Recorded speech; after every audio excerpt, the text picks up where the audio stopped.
दोस्तों, क्या आपको पता है कि बिना सीमेंट के ताजमहल कैसे बनाया गया? जबकि आज तक तो बड़ी बड़ी बिल्डिंग्स और पुल वगैरह सीमेंट से ही बनते हैं और 100 सालों तक खड़े रहते हैं, लेकिन ताजमहल तो बिना सीमेंट के बनाया गया है।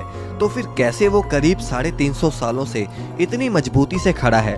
फिर चाहे कितना ही बड़ा भूचाल आ जाए, चाहे कोई भी नेचुरल डिजास्टर हो जाए, ताजमहल वहीं का वहीं खड़ा है। आखिर कैसे? और क्या आपको पता है कि उस समय ताजमहल कितने रुपयों में बनाया गया होगा? क्यों ताजमहल को यमुना नदी के किनारे बनाया गया? और साथ ही में आप ये भी जानोगे कि क्यों ताजमहल में आज तक लाइट्स नहीं लगाई गई। बस आप वीडियो के लास्ट तक हमारे साथ बने रहिए और नए यूजर इस चैनल को सब्सक्राइब जरूर कर लेना। तो चलिए वीडियो को शुरू करते हैं।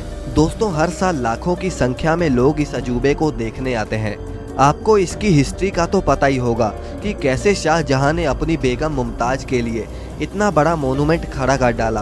उन्होंने अपने प्यार को मुमताज की मौत के बाद एक्सप्रेस किया था। लेकिन दोस्तों, ये बिना सीमेंट के आखिर इतना बड़ा मोनूमेंट खड़ा कैसे हो गया? जबकि सीमेंट का आविष्कार 1824 में एस्परिन नाम के एक इंटेलिजेंट इंसान ने किया था, जो कि इंग्लैंड में रहते थे, और इन्होंने ही दुनिया का सबसे पहला सीमेंट का कंपनी बनाया, जिसका नाम था पोर्टलैंड सीमेंट। और ताजमहल का कंस्ट्रक्शन 1631 में शुरू हुआ और 1648 में जाकर ख़त्म हुआ। लेकिन बिना सीमेंट के ही ये खड़ा हो चुका था, जिसे आज तक एक भी खरोच नहीं आई। दरअसल सीमेंट के इन्वेंशन से पहले आर्किटेक्ट एक खास तरह के पेस्ट का इस्तेमाल करते थे, जिसमें बहुत अजीब अजीब चीज़ें होती थी। और अगर ताजमहल की कंस्ट्रक्शन की बात करें तो इसमें बहुत सारे सेमी प्रीशियस स्टोन्स जैसे कि अकीक, येमेनाइट, फिरोज़ा, लजवाड, मूंगा, सुलेमानी, लहसानिया, तमरा, ये सब पत्थर यूज़ होते थे, जो कि बहुत ही रेयर स्टोन्स थे। और ये उस समय Russia, Rajasthan, Uzbekistan, Iran, Israel, इन सब तरह के दुनिया भर के अलग अलग देशों से मंगाए गए थे। इसमें कुछ अल्ट्रा रेयर स्टोन्स भी यूज़ हुए थे, जैसे कि तिलाई, पाई-जहार, अजूबा, नखोड़, जो कि इतने रेयर हैं कि पता नहीं शाहजहां ने इन्हें कैसे अरेंज किया होगा। लेकिन जो भी उन्होंने किया वो तो एक काबिलियत तारीफ है। और तो और जो सीक्रेट पेस्ट ताजमहल को बनाने में इस्तेमाल होता था, उसमें गुड़, बतासा, बेलगरी का पानी जैसी और भी बहुत सारी चीज़ों को डालकर पेस्ट बनाया जाता था। और ये पेस्ट सीमेंट जितना ही स्ट्रॉन्ग होता था। दोस्तों, जहां बुर्ज खलीफा की नींव बड़े बड़े स्टील के पाइप से रखी गई, वहीं ताजमहल की नींव लकड़ियों से रखी गई थी। अब आप कहीं ये तो नहीं सोच रहे कि भला लकड़ी की नींव 370 साल से कैसे चल रही है?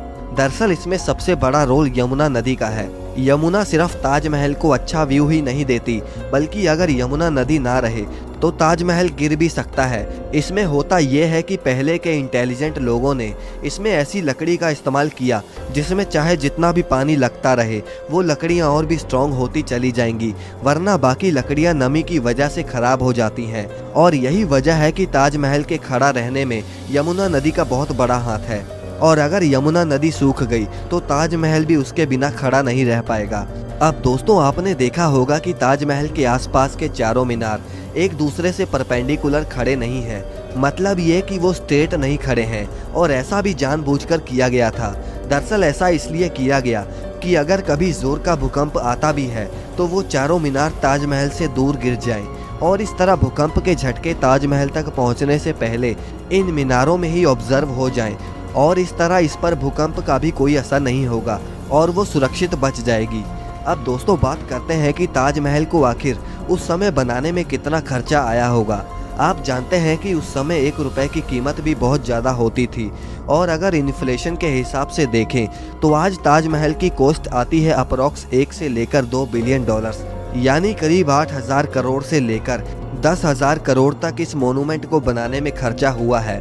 अब दोस्तों, ताजमहल में लाइट क्यों नहीं लगाई गई, क्या आप जानते हैं? दरअसल ताजमहल का सफ़ेद रंग लाइट को सबसे ज़्यादा रिफ्लेक्ट करता है, और इसीलिए अगर रात के समय ताजमहल पर लाइट्स लगा दी गई तो ताजमहल के पत्थर लाइट को रिफ्लेक्ट करेंगे, और साथ ही में ताजमहल भी काफ़ी ज़्यादा चमकेगा, जिससे आसपास के कीड़े मकोड़े उस पर आके चिपकेंगे और ताजमहल के पत्थर को भी नुकसान पहुंचाएंगे।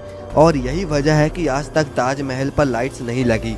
दोस्तों, वीडियो अगर पसंद आए तो इसे लाइक करके चैनल को सब्सक्राइब करना ना भूलें।